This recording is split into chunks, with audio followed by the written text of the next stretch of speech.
Rakesh, Honorable CM Sir has joined us. So can you begin the proceedings, please? Rakesh, unmute yourself and you can start. Without further ado, I'm just going to hand the floor over to Mr. Rakesh. Namaskar. I would like to welcome our Honorable Chief Minister, Sri Yogi Adityanath, this event today. Further, I would like to welcome Sri Satish Mahendra, Industry Minister, Sri Siddharth Rajji, Investment Minister, Sri Neelkant Tiwari, Tourism Minister, Sri Sasi Goyal, Additional Chief Secretary, CM Office, Sri Alok Kumar, Additional Chief Secretary, Industries, Sri Navneet Sehgal, Additional Chief Secretary, MSME, Sri Rupesh Mehra, Principal Secretary, Tourism, Amit Singh, Special Secretary, CM. I would also like to welcome my friend and BJP spokesperson, Mr. Sudhanshu Trivedi. Further, I would like to welcome our distinguished speakers, Padam Shri HR Shah, Dr. Rajesh Sanotia, Dr. Deven Shukla, Dr. Anil Chopra, Mr. Rajiv Agarwal, Mrs. Ramanya Subramania, Mr. Kamal Rastogi, and Viresh Sarwar.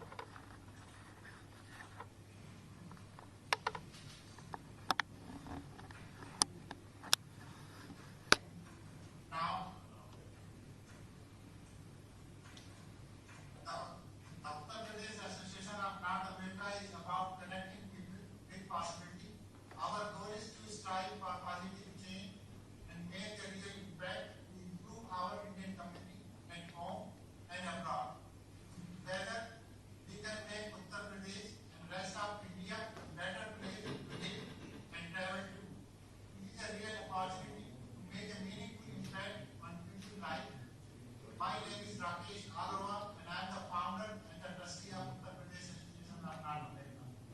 Today, we have assembled a group of talented and influential people that are all extremely successful in their respective fields. All of them are ready to give time, knowledge, and training. This is a whole new approach to charitable giving. Further, we are also interested in investing in Uttar Pradesh. In this presentation, we want to provide you with insights from our panel about how this works. If you would like to be a part of this journey, whether it is through volunteer efforts, suggestion, or involvement, please email us at info@utnam.org. Whether or not you choose to be active in our efforts, we at least hope you learn something new today. You may already be asking yourself, why are we doing this?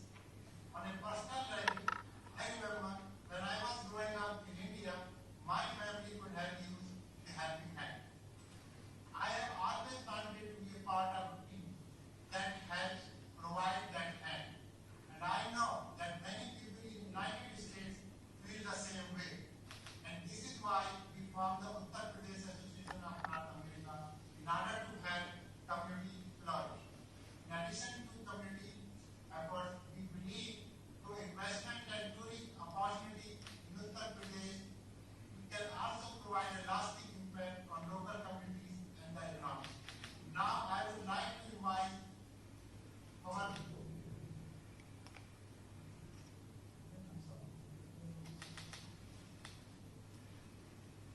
I would also add Chief Secretary Mr. Amit Tiwari. I also welcome him, and also Avinash Avasthi.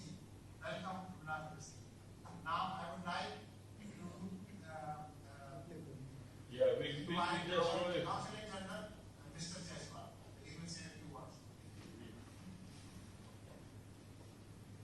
Hello, Mr. Jaiswal. Good evening, everybody in India. Am I audible? Yes. Yes. Good evening, everybody in India. Good morning, everybody here in New York and the United States. We are delighted as a consulate to partner with Uttar Pradesh Association of North America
our international economic engagement, in our investment outreach, and our overall program to bring progress and prosperity in India. It is also a vision that states today have a leading role to play in our international engagement, and it is in that spirit that we have gathered here in this function. Before this, we also had states engagement with Goa, with Bihar, and in the days to come, weeks to come, we also have engagements with other states like Odisha and Gujarat. With that, I warmly, from the deepest point of my heart, I warmly welcome our very dear, Honorable Chief Minister of Uttar Pradesh, Shri Yogi Adityanath ji, to this platform, and we look forward, sir, to your vision and to your leadership. Thank you very much.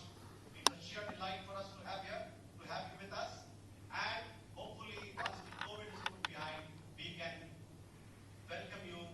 Hopefully we can welcome you in person in New York. Thank you very much.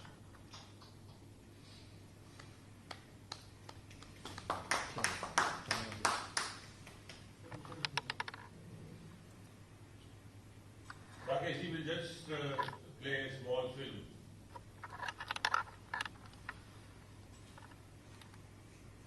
Okay.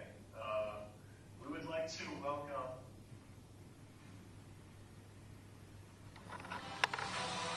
Welcome to Uttar Pradesh, India's fast emerging and preferred investment destination. कौन कौन लोग हैं इसके coaching के ऊपर Uttar Pradesh has moved up to second position in the ease of doing business rankings in India.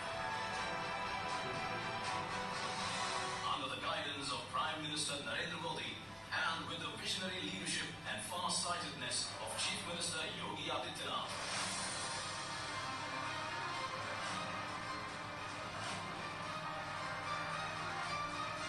today, Uttar Pradesh is becoming the new industrial hub in manufacturing, IT, defense, and service sector.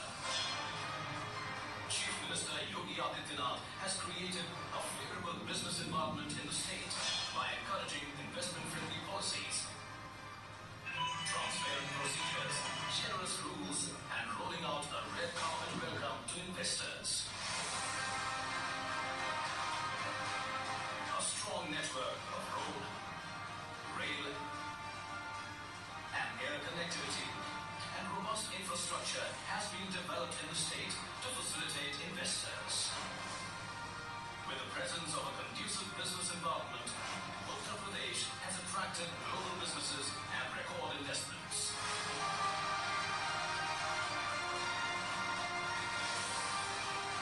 With the highest number of MSMEs in the country, Uttar Pradesh is significantly contributing in India's exports.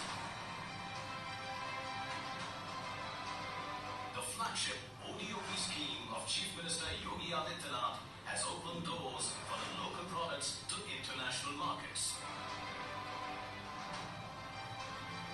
The scheme has helped the local artisans, weavers, and craftsmen to enter the mainstream economy.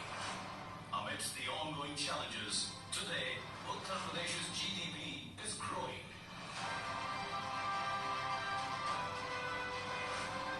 And is entering a new era of industrialization and development. Uttar Pradesh is steadily marching ahead to become $1 trillion economy in the coming years.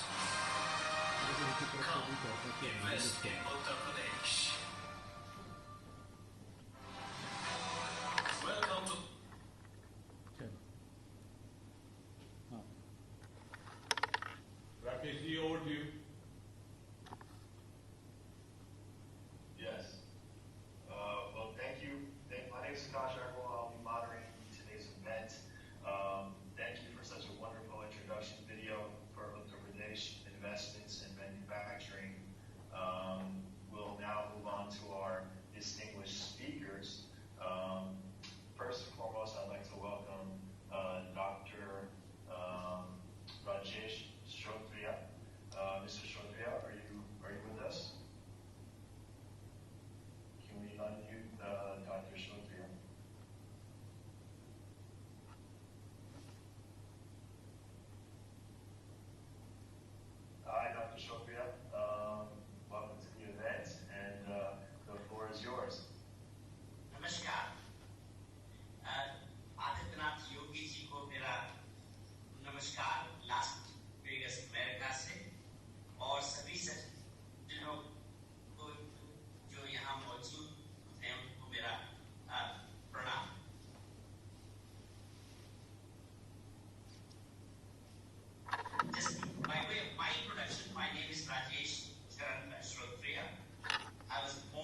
something. You asked me to do something. What can you do contribute to UP? And ever since I've been thinking and planning, and there are three things that I'm thinking of doing. One is to start a pharmaceutical industry with basic drugs that are needed in Uttar Pradesh. Something that I have hired people to investigate, look into the expenses, how much land we need, what we need, where do we need to bring our machines and whatnot. So that's one project I'm working on. The second is, which is close to my heart, is starting a cancer center hospital for children. And I got this idea from United States. I have been contributing to a hospital called St. Jude Cancer Center Hospital in Tennessee. For the last 20 years, I have been donating monies, whatever I can put, $500 or $50,000. Every time I find a spare money to donate, I give it to this hospital. I've never visited, I've never been there, but I've heard stories that they never send a bill to any child who comes there for cancer treatment. Not only that, they even pay for living for the parent, for the custodians of these children. And I thought something like this is absolutely necessary. Even if we say that the cost of treatment will be reduced, a lot of money is needed for taking care of children who unfortunately suffer with cancer. So those are the two areas in which I have the expertise: starting a pharmaceutical company, number one, and number two is starting a cancer center.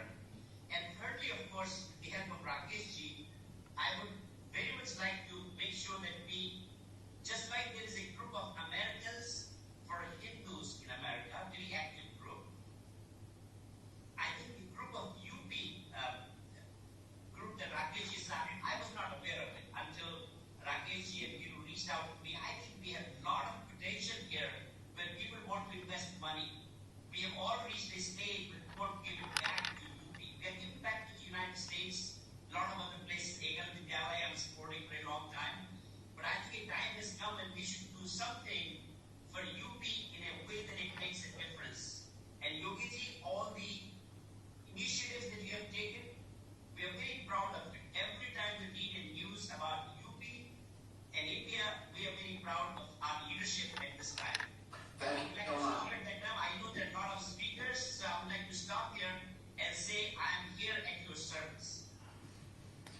Thank you so much. I have been given the unpleasant task of interrupting individuals, so please, I want to beg your pardon in advance. Thank you so much. And I'll now pass it back off to Akash. Right. Thank you, Mr. Shroptia, for your valuable insight. We're now going to give the floor to Dr. Nidren Shukla. Shukla ji, are you here today? Are you with us? Can we honor you, Dr. Nidren Shukla?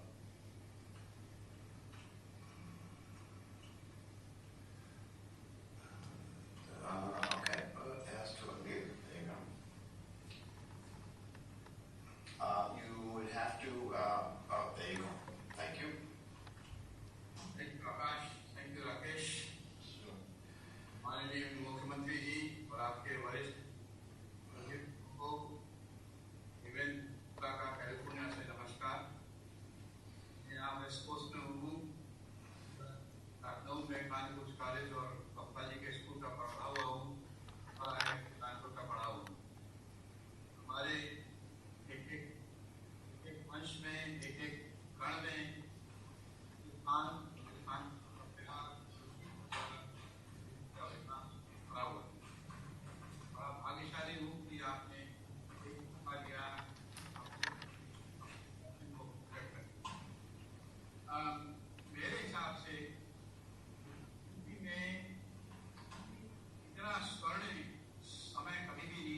मुख्यमंत्री जी योगी जी को हमारा प्रणाम। मैं Seattle शहर में हूँ, originally रहने वाला मैं शाहजहाँपुर का हूँ, जहाँ पर मैंने शिक्षा करी। उसके बाद मैं IIT चला गया था और अब मैं सॉफ्टवेयर के क्षेत्र में हूँ। और मोस्ट रिसेंटली हमारी कंपनी ने यूपी गवर्नमेंट को यूपी निवेश को प्रपोजल दिया है। यहाँ पर आलोक कुमार जी हैं, उनसे मेरा संपर्क चल रहा है, उन्होंने बात करी है। तो हम लोग नोएडा में एक नया सेंटर करना चाहते हैं, तो उसके लिए एक मेगा प्रपोजल हमने सबमिट किया है। तो उसमें आपका आशीर्वाद चाहिए। उसमें आलोक कुमार जी हमारे संग इन्वॉल्व हैं और जो यूपी निवेश वाले हैं। तो I am very happy with the progress. हम लोगों ने काफी इसमें काम किया है। उसके अलावा आपसे प्रभावित होकर पिछले करीब 2 सालों में इस यूपी के विचार में हमने काफी और सोचा है, क्योंकि सबसे बड़ी प्रॉब्लम हमारे लिए लॉ एंड ऑर्डर वाली, जैसा कि आपने सुना है। तो जो पिछले 2-3 साल में काफी सुधार हुआ है। तो पिछले करीब 20 साल से मैं यूपी के कई जिलों में लगा हुआ हूँ, 3 क्षेत्रों में। एक तो शिक्षा, दूसरा हेल्थ केयर और तीसरा एनवायरमेंट। तो शिक्षा के क्षेत्र में चूंकि हम शाहजहाँपुर के रहने वाले, हमारे जो माननीय मंत्री जी हैं सुरेश खन्ना जी, उनके आशीर्वाद से, उनके सहयोग से हमने कई लेबोरेटरीज को लिए जिसमें ऑनलाइन एजुकेशन कर रहे हैं गवर्नमेंट एडेड स्कूल्स। दूसरा जिला हम लोग अयोध्या में हैं, जहाँ पर 4 चल रही है। आज की तारीख में कोविड की वजह से हमें थोड़ी धीमी करनी पड़ी, लेकिन हम अयोध्या में कर रहे हैं।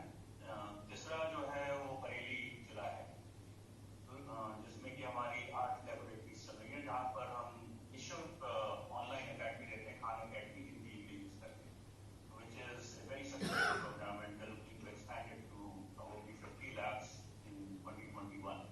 जैसे ही हमें अनुमति मिलेगी स्कूल दोबारा से खुलेंगे तो हम उसमें आगे बढ़ेंगे। दूसरा क्षेत्र जिसमें हम सुरेश खन्ना जी के साथ काम कर रहे हैं वो है IVF। तो यूपी में चैरिटेबल हॉस्पिटल्स हैं करीब 99, और काफी चैरिटेबल आई हॉस्पिटल्स में काफी शॉर्टेज है of trained and skilled man power. तो उसके लिए हम 2 लीडिंग इंस्टीट्यूट्स ऑफ इंडिया है, एक LV प्रसाद है हैदराबाद में, दूसरा अरविंद आई केयर सिस्टम है। उनसे हम एक्सपर्टीज लेके कंसल्टिंग बेसिस पे हम अपने जिलों में लाना चाहते हैं। तो सीतापुर आई हॉस्पिटल, तो सीतापुर में उसके साथ हम कई जिलों में काम कर रहे हैं, उनकी 32 ब्रांचेस हैं। तो पीलीभीत में काम कर रहे हैं आयुष्मान का वो करने के लिए रजिस्ट्रेशन, और NABH जो क्वालिटी सर्टिफिकेशन है उसके लिए काम कर रहे हैं। तीसरा हम लोग काम कर रहे हैं एनवायरमेंट के लिए, जिसमें गैस बेस्ड क्रिमेटोरियम हम लाना चाहते हैं। तो अभी बरेली में मोस्ट रिसेंटली चालू हुआ है, जो माननीय मंत्री जी हैं गंगवार जी, उनके आशीर्वाद से, जो काफी टाइम से फंसा हुआ था, वो चीज हम शाहजहाँपुर में और अयोध्या में और फर्रुखाबाद में गंगा जी के किनारे वो सब हम लाने का प्रयास करें। तो इसके लिए आपका आशीर्वाद चाहिए और सपोर्ट चाहिए। फंडिंग नहीं चाहिए as such, but we are motivated to invest further. Thank you. Thank you, Agarwalji, for your valuable insight into your investment and efforts into Uttar Pradesh. We would like to now transition to Mr. Rakesh Agarwal. Mr. Agarwal, you can unmute Mr. Rakesh Agarwal.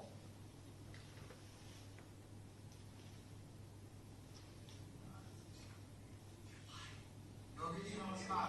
नमस्ते। मैं उत्तर प्रदेश में बरेली से हूँ और मैं उत्तर प्रदेश में income tax accounting में से काम करता हूँ। इसके बाद 32 साल पहले मैं US में आया। यहाँ पर मैं सर्टिफाइड पब्लिक अकाउंटेंट, जो इंडिया में चार्टर्ड अकाउंटेंट बोलते हैं, यहाँ पे मैंने LLM की डिग्री हासिल की, मास्टर ऑफ लॉ। इसके अलावा मैं मेरी एक बुक भी आ रही है जो उसका टाइटल है Blueprint for Smart Business Success। वो नेक्स्ट 2021 में नेक्स्ट क्वार्टर में आ जाएगी। अब मैं आपके बारे में कुछ कहने के लिए मैं बताना चाहूँगा आपके बारे में। आपने 3 साल के कार्यकाल में बहुत सारे इम्प्रूवमेंट किए हैं। उनमें से कुछ हैं law and order, infrastructure, power, revolution in sugarcane economy, primary education, standard, and list goes on and on. Now I am honored to request Honorable Chief Minister to speak. Thank you.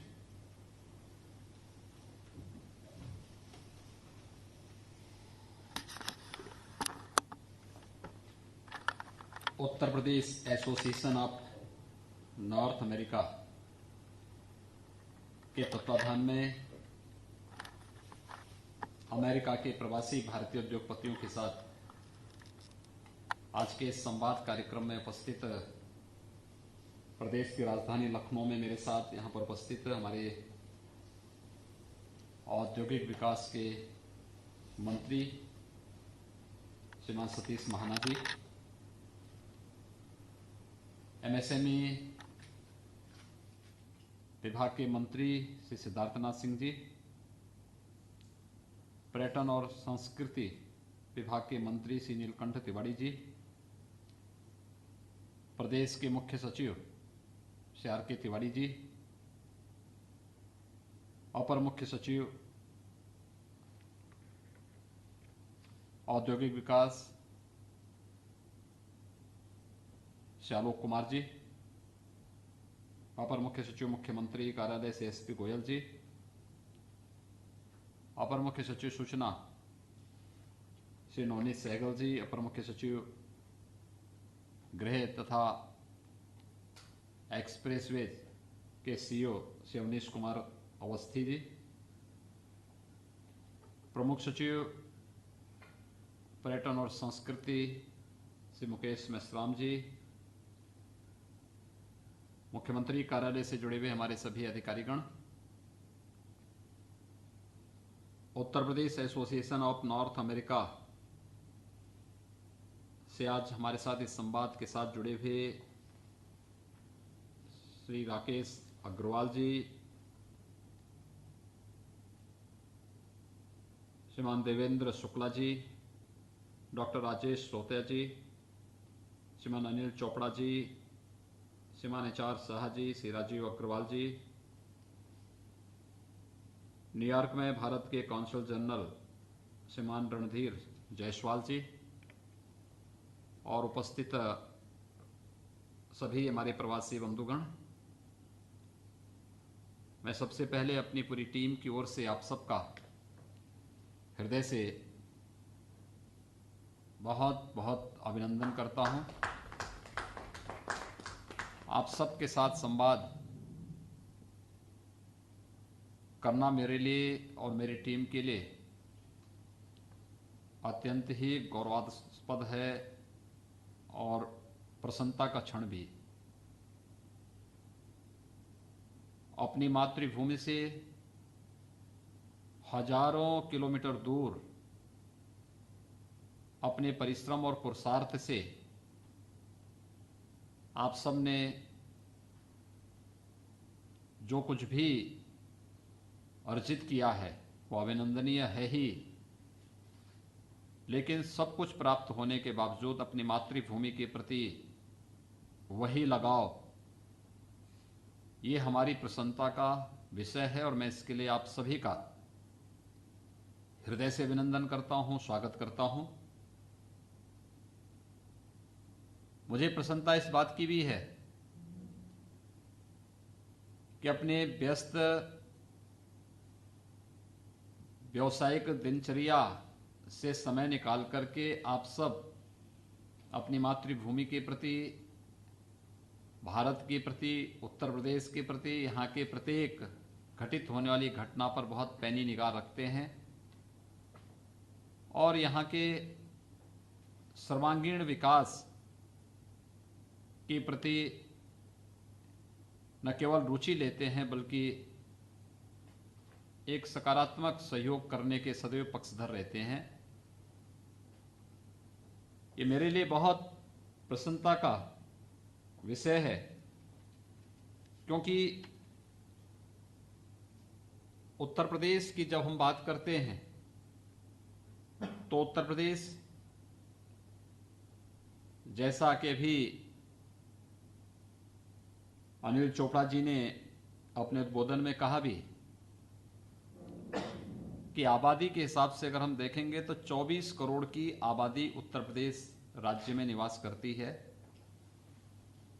ये अपने आप में एक बहुत बड़ा market भी है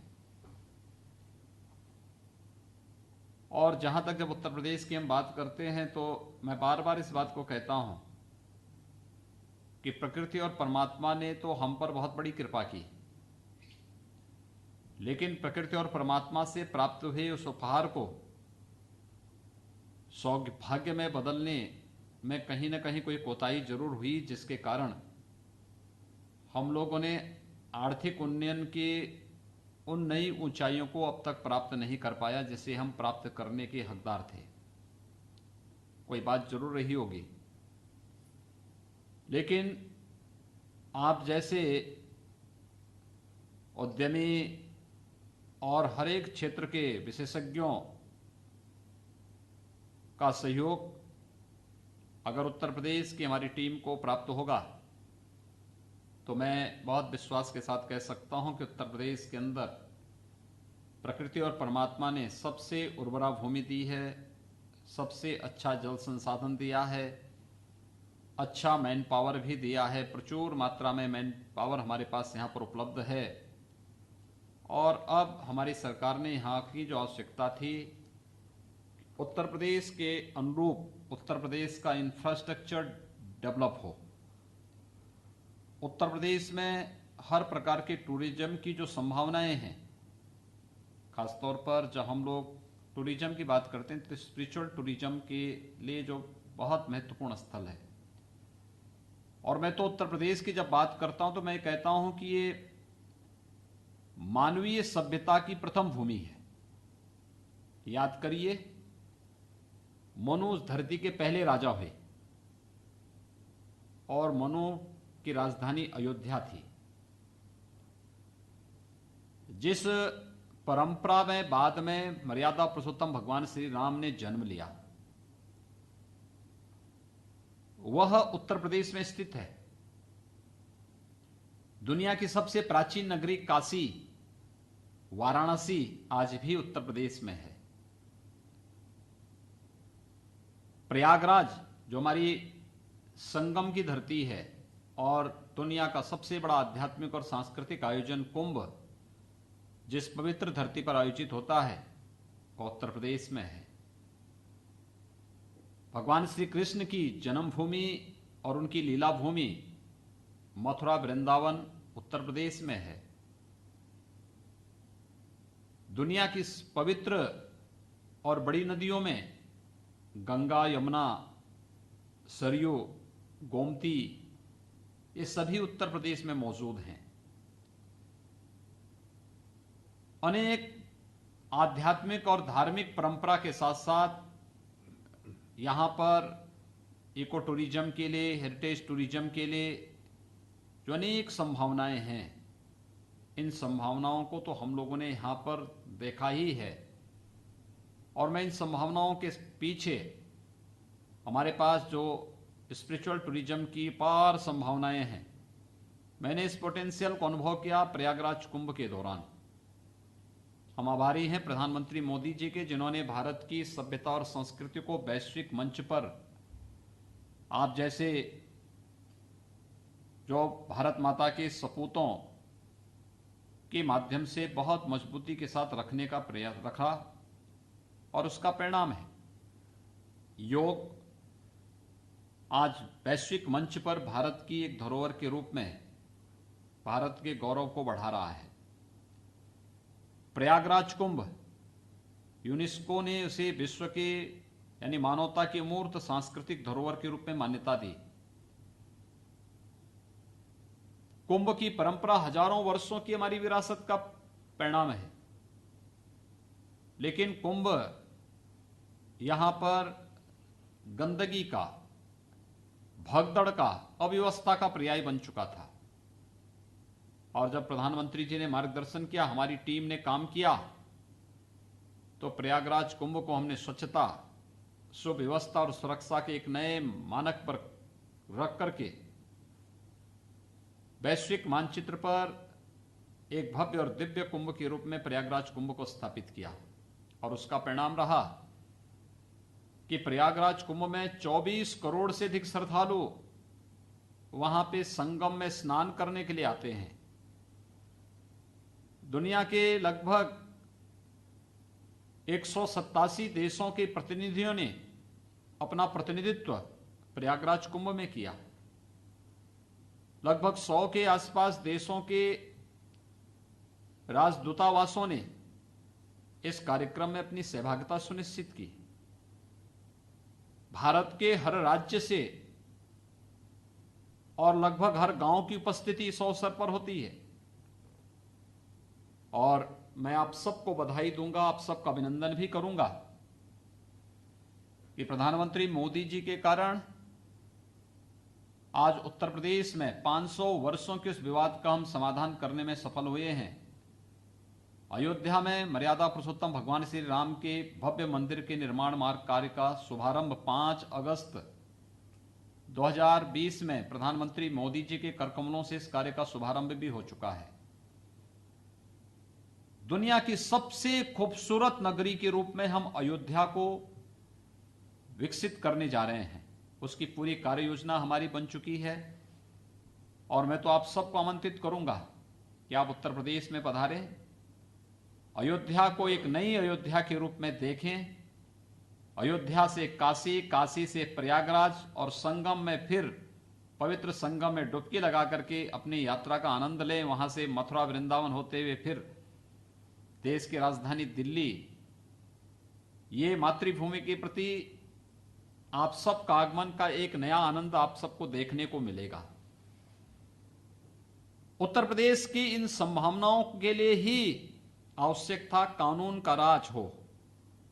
किन्हीं कारणों से प्रदेश के अंदर उत्तर प्रदेश बदनाम हो चुका था, लेकिन आज मैं कह सकता हूं कि उत्तर प्रदेश के अंदर कानून व्यवस्था बहुत मजबूत स्थिति में है। प्रदेश के 24 करोड़ जनता को सुरक्षा देना ये हमारा नैतिक दायित्व है और प्रदेश के अंदर एक सुरक्षित माहौल में निवेश करने के लिए हर एक व्यक्ति के प्रति एक सुरक्षित माहौल देने के लिए हमारी सरकार पूरी प्रतिबद्धता के साथ कार्य कर रही है।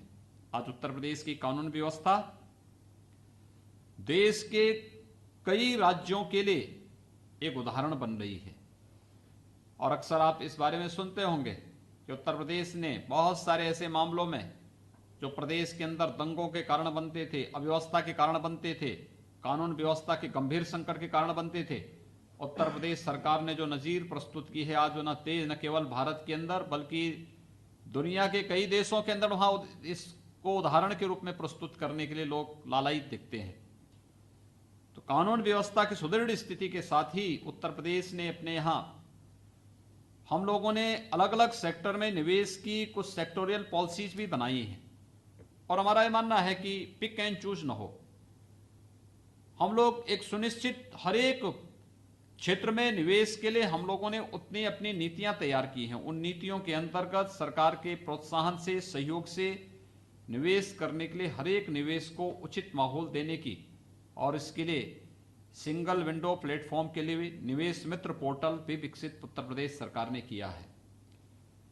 मुझे बताते हुए प्रसन्नता है कि भारत सरकार का जो बिजनेस रिफॉर्म के लिए उन्होंने 2016-17-18 में एक व्यवस्था बनाई थी, उसमें 186 सुधारों में से 187 में से 186 में से उत्तर प्रदेश ने सुधार किए और ईज ऑफ डूइंग बिजनेस में उत्तर प्रदेश की एक लंबी छलांग जो 2016 में पहले 14वें नंबर पर था, 2017 में ये 12वें नंबर पर आया और आज उत्तर प्रदेश ने एक लंबी छलांग लगाते हुए देश के अंदर ईज ऑफ डूइंग बिजनेस में दूसरा स्थान प्राप्त किया है।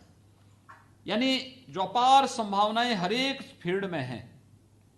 कोविड मैनेजमेंट में उत्तर प्रदेश के बारे में लोग कहते थे कि ये जो वैश्विक महामारी कोरोना आई है इसके कारण उत्तर प्रदेश के अंदर तबाही मचेगी और मुझे बताते हुए प्रसन्नता है हमारे सामने चैलेंज ज्यादा थे।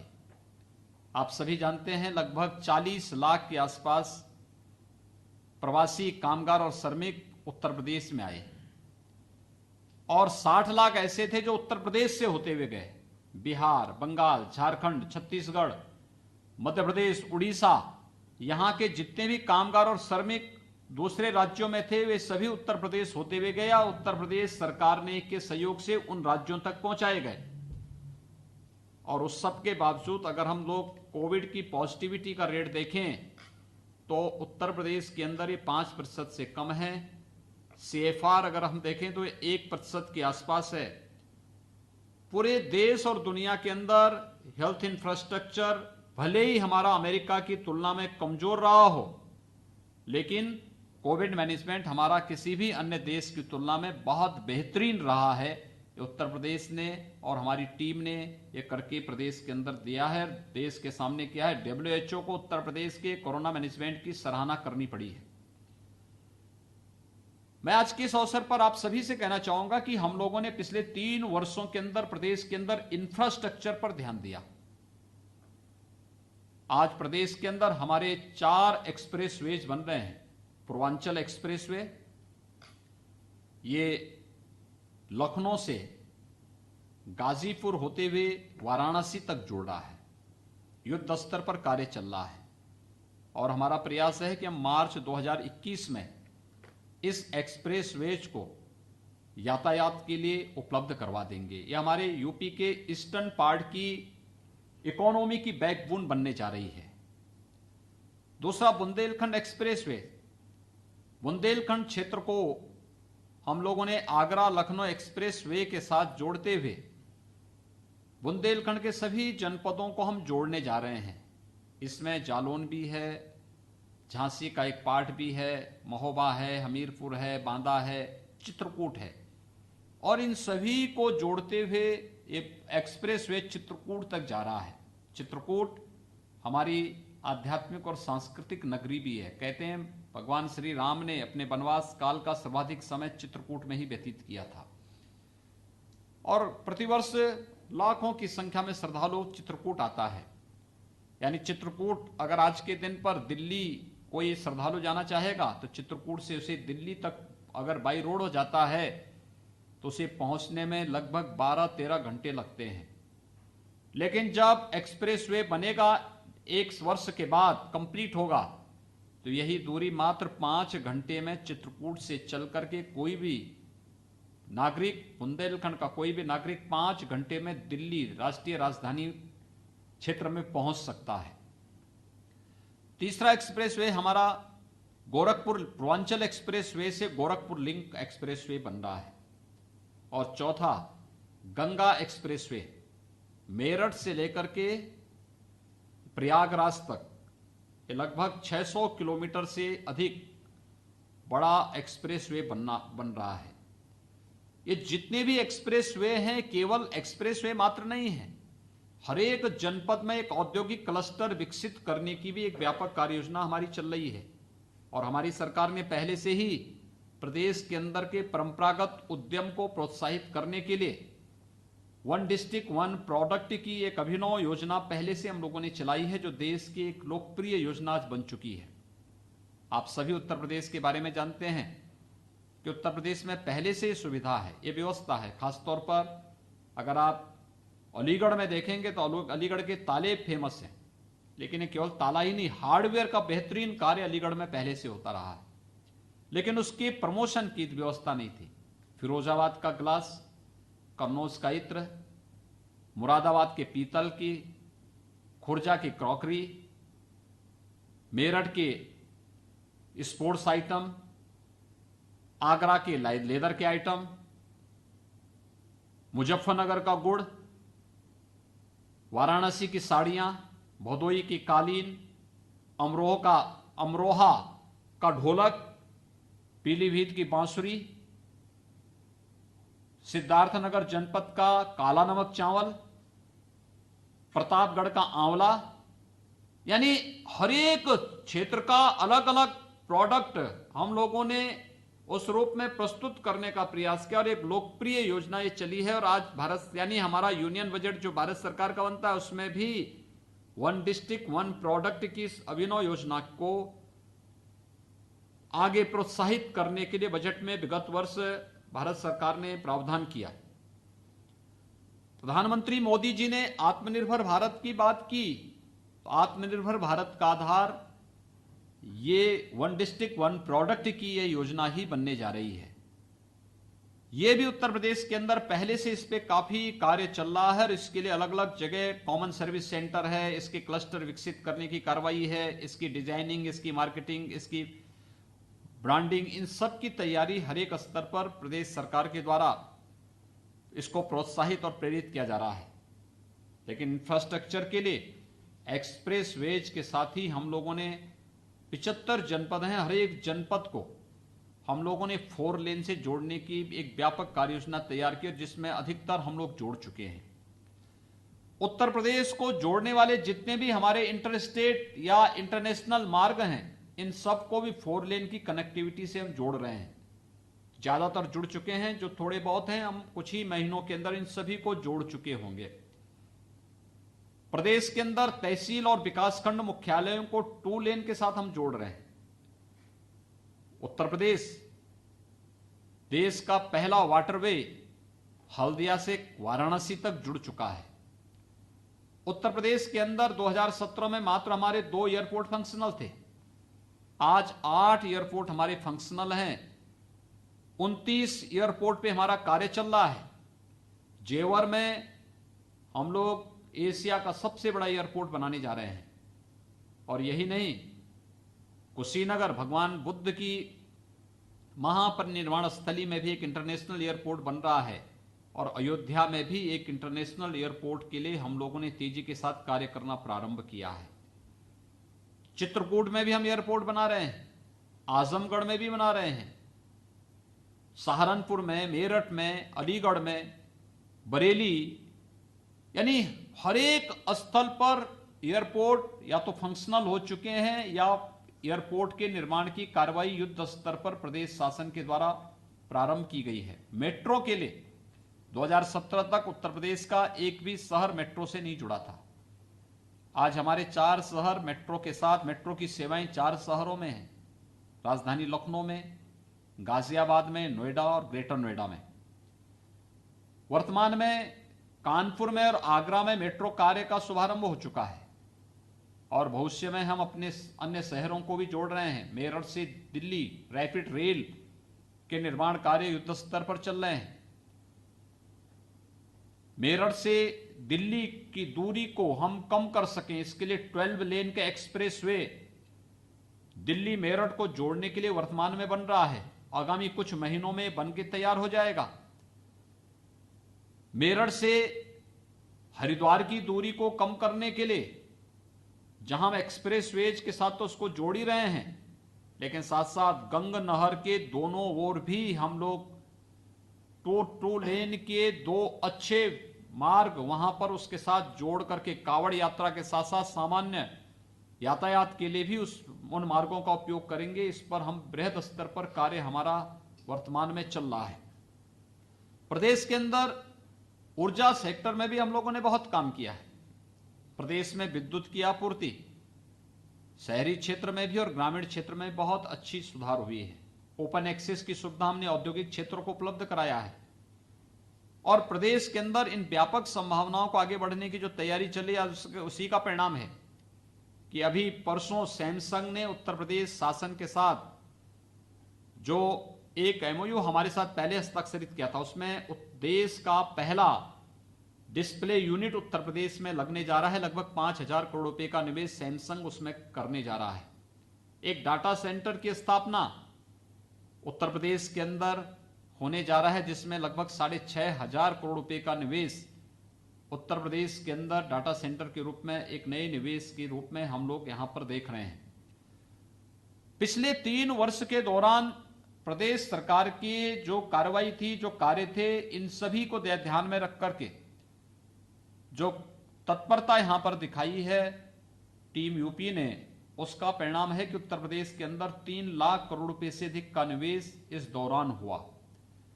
और ये निरंतर जिस प्रकार से नए नए अवसर प्रदेश के अंदर मिल रहे हैं, हर एक नागरिक, हर एक व्यक्ति इसमें बहुत प्रोत्साहित है। मुझे प्रसन्नता होगी, ये जो सेक्टर हमारे पास हैं हर एक स्तर पर, अभी हम एक नई पॉलिसी लेकर के आ रहे हैं। उत्तर प्रदेश के अंदर स्वास्थ्य के क्षेत्र में 1947 से लेकर के 2017 तक कुल 12 गवर्नमेंट मेडिकल कॉलेज यूपी के अंदर बने थे, और 2017 से 2020 के बीच मात्र 3 वर्ष में हम वर्तमान में 30 नए गवर्नमेंट मेडिकल कॉलेजेस का निर्माण उत्तर प्रदेश के अंदर कर रहे हैं। एक एम्स गोरखपुर में निर्मित हो चुका है। मुझे लगता है कि मार्च 2021 में प्रधानमंत्री जी के कर कमलों से हम उसका उद्घाटन करने जा रहे हैं। एम्स के समकक्ष एक संस्थान वाराणसी में बन रहा है। कैंसर का एक टाटा ट्रस्ट की मुंबई की तर्ज पर एक हॉस्पिटल वाराणसी में बनकर के तैयार हो चुका है। विगत वर्ष वह संचालित हो चुका है। लखनऊ में भी हम लोगों ने एक कैंसर का हॉस्पिटल बनकर के तैयार किया है और उसका भी शुभारंभ कुछ ही दिन पहले लखनऊ में हम प्रारंभ कर चुके हैं। लेकिन इस सब के बावजूद हमारे 16 जनपद अभी ऐसे हैं जहां पर न तो निजी क्षेत्र का और न गवर्नमेंट का ही कोई मेडिकल कॉलेज है। हम उसकी एक पॉलिसी बनाने जा रहे हैं। इसमें शासन भी सहयोग करेगा, पीपीपी मोड पे या किस रूप में, इसके बारे में हम लोग भारत सरकार से भी विचार विमर्श कर रहे हैं। एक नेशनल मेडिकल काउंसिल का गठन मेडिकल के लिए भारत सरकार ने गठित किया है, उनके साथ हमारी वार्ता हो रही है और एक नई नीति के एक नया हम उसके लिए पॉलिसी लागू करने जा रहे हैं कि जो जनपद अभी ऐसे हैं जहां पे विशेषज्ञ स्वास्थ्य सुविधा उपलब्ध कराने के लिए हमारे पास कोई मेडिकल कॉलेज नहीं, वहां पर एक नए मेडिकल कॉलेज की स्थापना की जा सके। और जो बात अभी राजेश सोत्रिया जी ने जो बताया है कि वे संभल से उनका संबंध रहा है, उत्तर प्रदेश के कई जनपदों में उन्होंने, मैं कल ही मैं मुरादाबाद में था और आज मैं मेरठ में था। कल मैंने गाजियाबाद में एक मानसरोवर भवन, कैलाश मानसरोवर भवन का उद्घाटन भी किया है। जो भी श्रद्धालुजन कैलाश मानसरोवर की यात्रा पे जाना चाहते हैं, हम उत्तर प्रदेश सरकार की तरफ से उन्हें 1 लाख रुपए की सब्सिडी उन्हें उपलब्ध कराते हैं। सिंधु दर्शन की यात्रा में जो श्रद्धालुजन जाते हैं उन्हें भी हम सुविधा उपलब्ध कराते हैं। 4 धाम की यात्रा में, उत्तराखंड के 4 धाम की यात्रा में भी जो जाना चाहेंगे उन सब की सुविधा के लिए, उनकी ट्रेनिंग के लिए, देश के अंदर 12 ज्योतिर्लिंगों के दर्शन करने के लिए जो भी श्रद्धालु जाएगा, तो दिल्ली के नजदीक गाजियाबाद में ही हम लोगों ने एक भव्य भवन कैलाश मानसरोवर भवन का कल ही लोकार्पण किया है। और मैं कल गाजियाबाद में था, आज मेरठ के अंदर मैंने वहां पे कुछ परियोजनाओं का लोकार्पण करने के साथ ही वहां पे मैं स्वयं ही उस क्षेत्र में जा रहे थे। हम लोग एक स्पोर्ट्स यूनिवर्सिटी मेरठ में बनाने जा रहे हैं। यानी ये सब कार्य हो रहा है। हम लोग कई नए विश्वविद्यालय, उत्तर प्रदेश में एक यूनिवर्सिटी एक्ट भी हम लोगों ने बनाया। निजी क्षेत्र में विश्वविद्यालय और अंतर्राष्ट्रीय मानक का कोई विश्वविद्यालय बनाना चाहेगा, हमारी बहुत अच्छी पॉलिसी यूपी के अंदर आई है। ये बहुत सारे क्षेत्र हैं। राज्य सरकार अपने स्तर पर भी कई यूनिवर्सिटीज नई बनाने जा रहे हैं। सहारनपुर में हम एक विश्वविद्यालय देने जा रहे हैं, अलीगढ़ में बनाने जा रहे हैं, आजमगढ़ में बनाने जा रहे हैं। इसके अलावा एक हम लोग लॉ यूनिवर्सिटी प्रयागराज में ही बनाने जा रहे हैं और भी अन्य, उसमें भी एक आयुष यूनिवर्सिटी हम लोग बनाने जा रहे हैं। लखनऊ में एक श्रद्धेय प्रधानमंत्री, पूर्व प्रधानमंत्री से अटल बिहारी वाजपेयी जी के नाम पर एक मेडिकल यूनिवर्सिटी हम लोग लखनऊ में बनाने जा रहे हैं। यानी ये सभी कार्य युद्ध स्तर पर प्रदेश के अंदर वर्तमान में चल रहे हैं। और मैं चाहूंगा कि प्रदेश के अंदर निवेश का एक जो बेहतरीन माहौल वर्तमान में बनाया गया है, आप सबके प्रोत्साहन से इसको हम और तीव्र कर सकते हैं। इसकी बहुत सारी संभावनाएं उत्तर प्रदेश में हैं और जितने भी हमने पॉलिसी बनाई है सब पब्लिक डोमेन में मौजूद है। और मैं चाहूंगा आप सब इसको देखेंगे, आपको उत्तर प्रदेश में, उत्तर प्रदेश शासन के साथ जुड़ने में, उत्तर प्रदेश में निवेश करने में स्वयं भी प्रसन्नता होगी। और उत्तर प्रदेश तो वैसे भी ये अपने आप में पुण्य की भूमि है। यहाँ पर यहाँ के जो तीर्थ स्थल हैं और यहाँ की भूमि में जो आकर्षण है वो अपने आप में अद्भुत है। उस आकर्षण के कारण मुझे लगता है कि हमें प्रदेश के अंदर एक सुरक्षित माहौल में न केवल निवेश करने में बल्कि अपने व्यवसाय को और तीव्र गति से आगे बढ़ाने में मदद मिलेगी। उत्तर प्रदेश के अंदर हम लोगों ने भविष्य के लिए भी कुछ कार्य योजनाएं अपनी तैयार की हैं। आप सब जानते हैं कि इस समय हम लोग उत्तर प्रदेश में एक नई फिल्म सिटी पर भी कार्य कर रहे हैं और नोएडा के पास जेवर एयरपोर्ट से मात्र 6 किलोमीटर की दूरी पर हम ये फिल्म सिटी देने जा रहे हैं। लगभग 1000 एकड़ का हम लोगों ने वहां पर भूमि आरक्षित की है इसके लिए। इसके साथ ही प्रदेश के अंदर डिफेंस कॉरिडोर के निर्माण की कार्रवाई भी युद्ध स्तर पर चल रही है। इसके 6 नोड तैयार प्रधानमंत्री जी ने सुनिश्चित किए थे और उत्तर प्रदेश के अंदर इसमें युद्ध स्तर पर कार्य चल रहा है, जिसमें अलीगढ़ भी एक नोड है। अलीगढ़, लखनऊ, कानपुर, आगरा, झांसी और चित्रकूट, इन सब को लेकर के यहां पर युद्ध स्तर पर यह कार्य चल रहा है। मुझे प्रसन्नता होगी कि आप सब ने इसमें रुचि दी है। उत्तर प्रदेश में शुगर इंडस्ट्री में व्यापक संभावनाएं हैं। उत्तर प्रदेश 119 चीनी मिलें वर्तमान में हम संचालित कर रहे हैं। ये दोनों हैं, हमारी कोऑपरेटिव और फेडरेशन की भी हैं, स्टेट गवर्नमेंट से जुड़ी हुई और निजी क्षेत्र की भी हैं। उत्तर प्रदेश सरकार के आग्रह पर ही भारत सरकार ने शुगर केन से इथेनॉल बनाने की परमिशन दी है। यानी एक ग्रीन एनर्जी के रूप में इथेनॉल अब डीजल और पेट्रोल का सब्स्टिट्यूट बन करके यहां के किसानों की समृद्धि में सहायक बन सकता है। और साथ साथ एक चीनी मिल के साथ अगर कोजन प्लांट भी लगता है, डिस्टिलरी और इथेनॉल प्लांट भी लगे, फाइन शुगर के निर्माण की भी कार्रवाई को हम लोगों ने उत्तर प्रदेश में प्रारंभ किया है। ये अपार संभावनाएं उत्तर प्रदेश के अंदर मौजूद हैं और मैं चाहूंगा कि बहुत सारी संभावनाएं हैं फूड प्रोसेसिंग के क्षेत्र में, जो संभावनाएं उत्तर प्रदेश के अंदर मौजूद हैं, या फिर अन्य बहुत सारे सेक्टर ऐसे हैं जहां पर हम लोग निवेश के लिए अनुकूल वातावरण प्राप्त कर सकते हैं। प्रदेश सरकार की नीति के अंतर्गत ये सभी कार्यक्रम आगे बढ़ सकते हैं। मुझे प्रसन्नता है कि आप सब ने Uttar Pradesh association of north America से जुड़े हुए हमारे उद्यमियों ने और उत्तर प्रदेश के हमारे सभी बंधुओं ने वहां पर इस कार्य में रुचि ली और मैं खासतौर पर धन्यवाद दूंगा अपने माननीय सांसद श्री सुधांशु त्रिवेदी जी को, जिन्होंने इस संबंध में एक नई पहल की है। हमारी टीम विगत दिनों अमेरिका गई थी, उस समय भी आप लोगों का एक सकारात्मक सहयोग उत्तर प्रदेश की इस टीम को प्राप्त हुआ था और सुधांशु जी भी इस संबंध में एक सकारात्मक पहल कर रहे हैं। मुझे विश्वास है कि आप सबके सहयोग से हम लोग उत्तर प्रदेश को, उत्तर प्रदेश की 24 करोड़ नागरिकों की भावनाओं के अनुरूप एक सर्वोत्तम प्रदेश बनाने में हम लोग सफल होंगे। मैं आप सब के लिए, आप सबके द्वारा आज उत्तर प्रदेश के विकास के प्रति अपनी रुचि दिखाने के लिए मैं आप सबको हृदय से धन्यवाद देता हूं।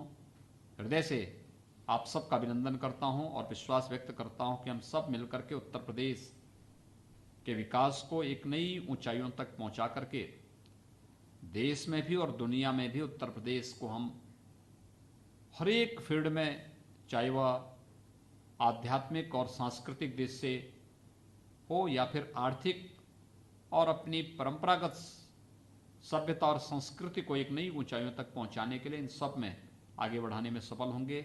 मैं एक बार फिर से राकेश जी आपका और आपके साथ जो भी हमारे प्रमुख उद्यमी और महानुभाव Uttar Pradesh association of north America से जुड़े हुए हमारे उद्यमी और अन्य महानुभाव, डॉक्टर देवेंद्र शुक्ल जी, डॉक्टर राजेश रोतिया जी, श्रीमान अनिल चोपड़ा जी, श्रीमान HR शाह जी, श्री राजीव अग्रवाल जी और उन पूरी टीम, आकाश जी का और उन पूरी टीम का, जो आप लोग वहाँ पर रह कर के भी अपने देश के बारे में, अपने प्रदेश के बारे में एक सकारात्मक सोच रखते हैं, एक स्नेह रखते हैं यहाँ की जनता के साथ। मैं इसके लिए हृदय से धन्यवाद देते हुए आप सब के जीवन में खुशहाली आए और 1 जनवरी से प्रारंभ हो रहे इस नए वर्ष की आप सबको मैं हृदय से बधाई भी देता हूं, अपनी शुभकामनाएं भी देता हूं और विश्वास व्यक्त करता हूं कि हम सब मिलकर के उत्तर प्रदेश के विकास को और भारत के विकास को आगे बढ़ाएंगे और आदरणीय प्रधानमंत्री मोदी जी के $1 ट्रिलियन की यूपी की इकोनॉमी को आगे बढ़ाने और भारत की इकोनॉमी को $5 ट्रिलियन की इकोनॉमी बनाने की दिशा में किए जा रहे प्रयास में हम सब सहभागी बन पाएंगे, ये मेरा पूरा विश्वास है। आप सबके सहयोग के लिए मैं एक बार फिर से हृदय से साधुवाद देते हुए आप सबको इस अभियान के साथ जुड़ने का आह्वान करते हुए अपनी वाणी को यहीं पे विराम देता हूं। धन्यवाद। जय हिंद।